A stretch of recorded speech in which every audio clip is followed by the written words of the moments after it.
Bismillahirrahmanirrahim. Assalamualaikum warahmatullahi wabarakatuh.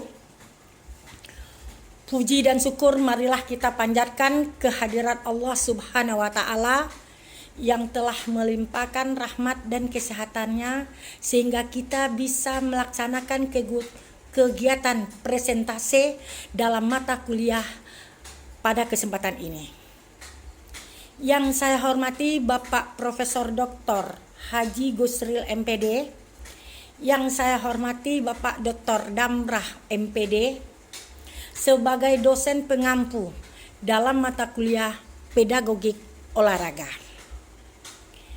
Izinkan saya Nikmatul Laili untuk membacakan presentasi ini 15 menit ke depan dengan materi permainan tradisional di lingkungan tempat tinggal kita.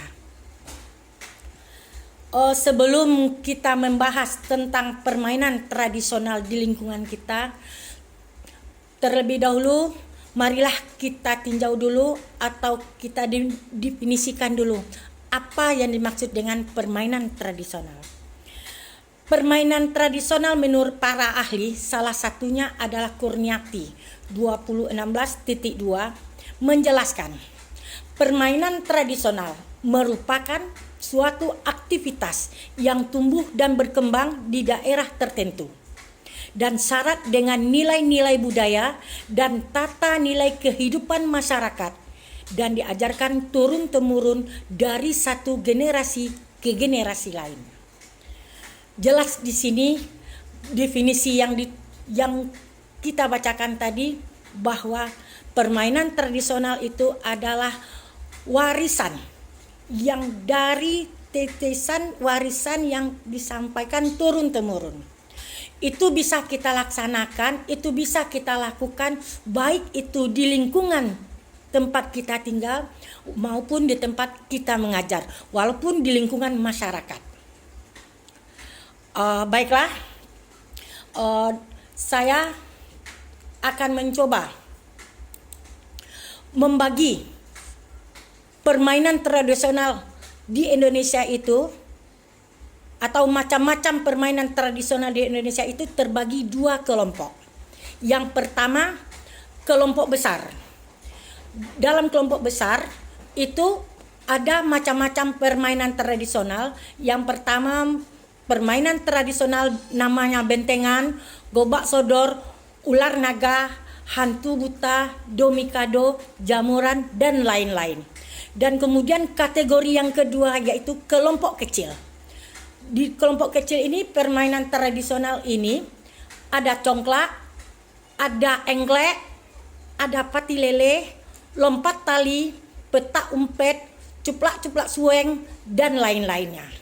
Jadi dari yang saya bacakan tadi itu adalah permainan tradisional yang ada di Indonesia. Baiklah, sekarang akan kita bahas yaitu permainan tradisional yang ada di lingkungan kita atau yang ada di lingkungan kehidupan kita atau di lingkungan tempat kita mengajar. Karena apa? Karena ini presentasi saya adalah merumuskan tentang pedagogik olahraga. Di sini saya mengambil di lingkungan guru PJOK. Kenapa saya ambil di lingkungan PJOK? Karena permainan tradisional itu bisa kita bawakan ke tempat kita mengajar, bisa kita terapkan kepada peserta didik kita. Karena apa? Pendidikan jasmani, olahraga, dan kesehatan merupakan bagian integral dari pendidikan secara keseluruhan, bertujuan untuk mengembangkan aspek kebugaran jasmani, keterampilan gerak, keterampilan berpikir kritis, keterampilan sosial, penararan, stabilitas emosional, tindakan moral, aspek pola hidup sehat, dan pengenalan lingkungan bersih melalui aktivitas jasmani. Pada kebutuhan peserta didik SD misalnya, yaitu anak senang bermain, anak senang bergerak, dan anak senang bekerja. Maka dari itu pembelajaran pendidikan jasmani yang berbasis permainan tradisional sangatlah baik dan sangatlah cocok diterapkan di lingkungan peserta didik kita. Karena anak akan senang bergerak, dan bermain. Selain itu anak juga akan paham dengan nilai-nilai warisan budaya Nusantara. Dan anak akan memiliki kondisi fisik yang bugar dan siap mengikuti pelajaran-pelajaran lain nantinya. Baiklah, saya akan membacakan atau menerangkan salah satu permainan tradisional. Salah satu permainan tradisional yang pertama akan saya coba menjelaskan tentang permainan tradisional gala asin atau gobak sodor. Ini biasanya cara bermainnya, peraturannya, kita bagi 2 kelompok. Masing-masing kelompok maka akan berganti tugas. Permainan ini membutuhkan lapangan yang cukup luas. Buatlah seperti lapangan bulu tangkis, petugas menjaga di garis horizontal. Petugas jaga yang ada di posisi paling depan dapat berlari mengikuti garis vertikal yang ada di tengah-tengah lapangan. Pemain akan bolak-balik dan mengocok petugas. Jika lolos maka akan mendapatkan poin. Pemenang adalah kelompok yang memiliki poin banyak, beranggotakan 4 atau 5 orang. Ada kelompok yang bertugas menjaga dan ada juga yang bermain. Kelompok yang menjaga akan menghalau laju kelompok lawan agar tidak bisa lolos, dan di sini dapat kita ambil manfaat dari permainan ini. Manfaat dari permainan ini adalah di dalam pedagogik olahraga bisa kita dapat melatih kekompakan antar tim, menjaga keakraban dan persaudaraan, melatih strategi, melatih kelincahan, melatih konsentrasi, dan melatih kepemimpinan. Kemudian yang kedua, permainan tradisionalnya yaitu ular naga. Peraturan cara bermainnya, dibutuhkan setidaknya 10 orang dalam permainan ini. 2 orang bertugas sebagai penjaga dan di depan lainnya berbaris di belakang membentuk ular. Kedua tangan diletakkan di pundak teman-teman yang berada di depan. Yang 2 orang saling berhadapan dan saling berpegangan tangan lalu diangkat ke atas. Setelah itu pemain berputar melewati 2 orang bertugas menjaga tadi sambil permainan berjalan diiringi dengan nyanyian. Semua peserta dan penjaga bernyanyi bersama. Pada saat lirik terakhir, ia akan dijepit oleh penjaga dan keluar dari ular. Pemain kedua yang terkena akan menjadi ketua kelompok kedua dan yang pertama akan menjadi ketua kelompok yang pertama. Untuk peserta ketiga, biasanya dengan dikasih kode mau bulan apa bumi, setelah tertangkap semua akan bermain perebutan anggota antar kelompok dimulai. Yang anggotanya habis duluan ialah kelompok yang kalah.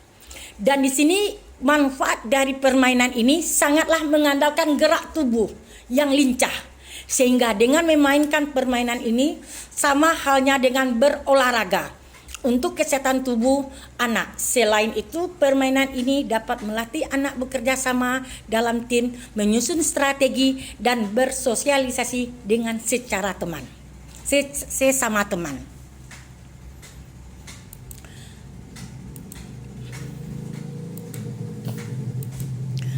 Kemudian permainan tradisional hantu buta.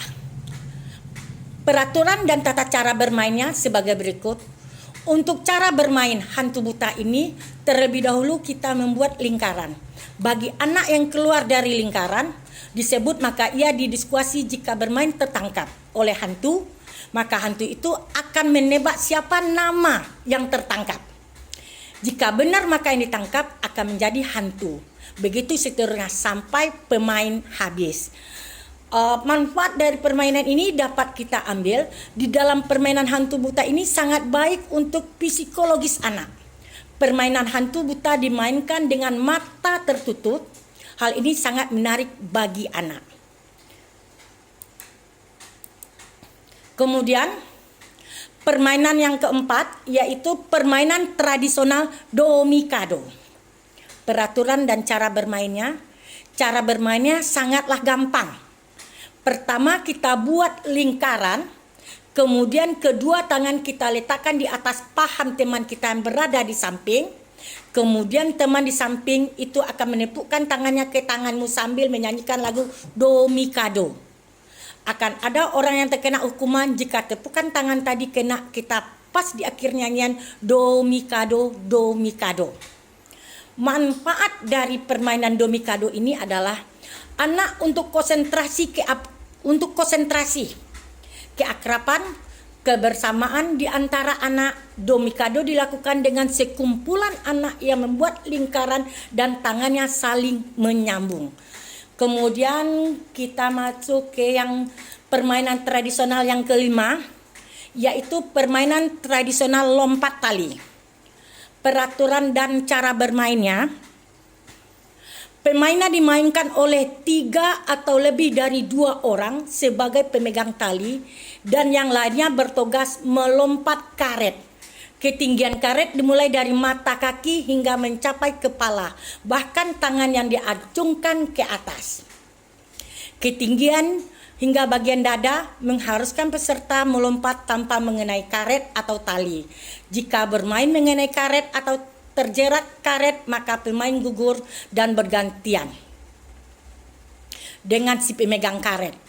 Jika semua pemain sudah berhasil melewati tantangan lompatan dengan ketinggian akhir, maka permainan akan diulang dari awal, begitu seterusnya. Manfaat dari permainan ini melatih semangat kerja keras pada anak-anak untuk menenangkan permainan dengan melompat berbagai tahap lompatan tali dan melatih kecermatan anak karena untuk dapat melompati tali, terutama pada posisi-posisi tinggi. Demikianlah beberapa contoh permainan tradisional yang bisa kita terapkan di dalam lingkungan kita atau yang tanda kutipnya ada di lingkungan sekolah yang bisa dipakai oleh seorang guru penjas untuk menggantikan permainan-permainan anak, untuk memberikan permainan-permainan tradisional ini. Karena kegunaan ini, permainan tradisional ini bisa dijadikan sebagai mengingat, melestarikan permainan-permainan tradisional. Karena apa? Permainan tradisional sangat cocok juga kita terapkan di lingkungan sekolah kita.